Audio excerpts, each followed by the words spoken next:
माननीय संजय सरावगी जी के द्वारा जो अशोक पेपर मिल में उद्घाटन किए जाने वाला है, उसको लेकर के गोविंद जी आप क्या कहना चाहेंगे? वहाँ के आमजन को इससे क्या लाभ मिलेगा और वहाँ के युवाओं को क्या उपलब्धि होगी? देखिए, माननीय संजय सरावगी जी ने कहा कि अशोक पेपर मिल का जो 400 एकड़ ज़मीन है वहाँ पर हम उद्योग लगवाएंगे और इसकी जल्द ही घोषणा होगी मुख्यमंत्री जी के द्वारा। अगर वहाँ पर उद्योग आता है तो बेरोजगारी की जो समस्या है वो दूर होगी। कई दशकों से अशोक पेपर मिल बंद है, उसका ज़मीन जो है ऐसे ही वेस्ट हो रहा है, उस ज़मीन का सदुपयोग नहीं हो रहा है। अगर वहाँ पर उद्योग आता है वो जो 400 एकड़ ज़मीन है वो सदुपयोग में आएगा और उद्योग वहाँ पर लगेंगे तो युवाओं में जो है एक सकारात्मक संदेश भी जाएगा। इसके अलावा जो और भी बहुत सारे कार्य किए जा रहे हैं, उसके विषय में गोविंद जी बताइएगा, किस किस चीज़ों पे काम किया जा रहा है अभी?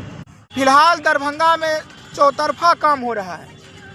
दरभंगा हवाई अड्डा का काम चल रहा है। बंद पड़ा जो अशोक पेपर मिल है, जहां पर 400 एकड़ ज़मीन है, वह उद्योग लगवाने की बात चल रही है।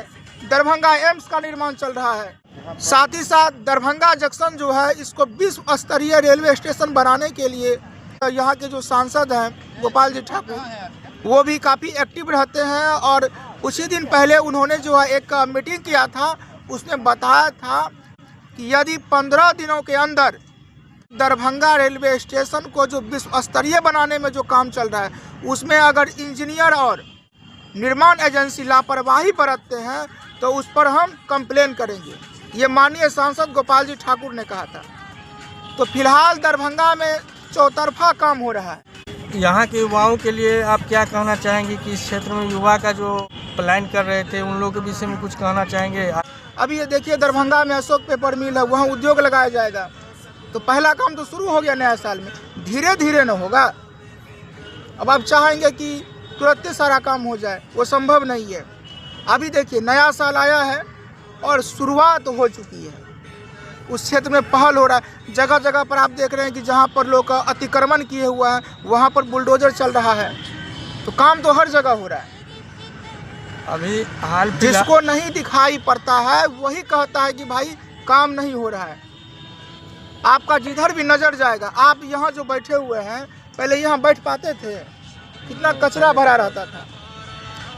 तो सरकार का ध्यान सभी तरफ है। अभी गोविंद जी ने बताया कि चारों तरफ अभी दरभंगा क्षेत्र में, मिथिलांचल क्षेत्र में जो विकास का काम जोरों शोरों से चल रहा है। इसके अलावा और भी बहुत सारे चीज़ें हैं जो कि यहाँ पर्यटन के लिए बढ़ावा दिया जा सकता है। जैसे दरभंगा क्षेत्र में अभी जो है सो नए साल के अवसर पर लाखों की संख्या में लोग जुटे, उसमें क्या कहना चाहेंगे? दरभंगा श्यामा मंदिर परिसर में जो इतना भीड़ जुटा है, उस पर क्या कहना चाहेंगे? देखिए, दरभंगा जो है ना, इसे मिथिला का हृदय स्थल कहा जाता है। जब भी कोई बड़ा ओकेजन होता है तो दूर दराज से लोग यहाँ पर आते हैं। और श्यामा मंदिर जो है, ये दरभंगा का एक आध्यात्मिक केंद्र है। तो यहाँ पर लोग आते हैं। तो 1.5 लाख के करीब भक्त लोग आए और श्यामा माई का दर्शन किए।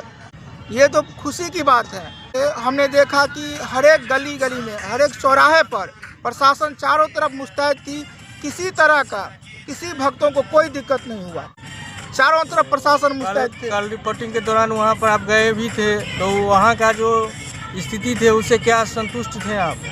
संतुष्ट हम यही थे कि देखिए, अब हिंदुस्तान का जो नागरिक है ना, वो जग चुका है। युवा भी जग चुका है, अपने धर्म के प्रति, अपने सनातन के प्रति काफ़ी समर्पित हैं। सब लोग अध्यात्म की तरफ गए हैं। ये बहुत ही खुशी की बात है। ताज़ा खबरों के लिए इनसाइड देसी न्यूज को फॉलो करें, लाइक करें, सब्सक्राइब करें और बेल आइकन दबाना ना भूलें। अगर आप हमें फेसबुक, ट्विटर के माध्यम से देख रहे हैं तो कमेंट, फॉलो करना ना भूलें।